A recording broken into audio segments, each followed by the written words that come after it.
one of the guys who lives with me is a devout Christian, and we often have these conversations and we talk about these things. And he says, when we talk about these things, he goes, Jesus is coming back. It's fine. Jesus is coming back. So I'm like, but Christian nations need to stand up for themselves, and you need to do something. You need to fight. And he goes, but Jesus is coming back.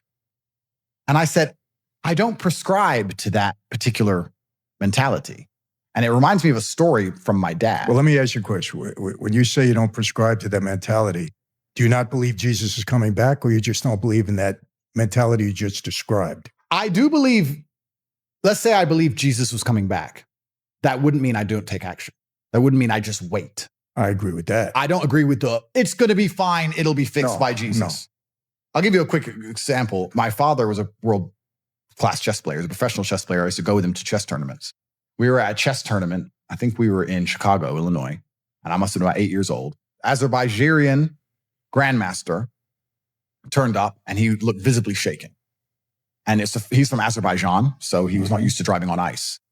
And he came in, and he looked visibly shaken, and my dad and his friends were standing there, all the chess players, and he said, what's the matter? And he goes, God just saved my life. God just saved my life. And we're like, what happened?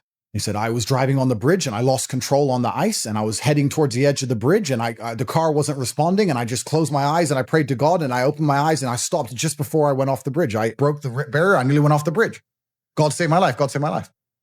And I remember my dad said, maybe God saved your life, but I wouldn't have taken my hand off the wheel.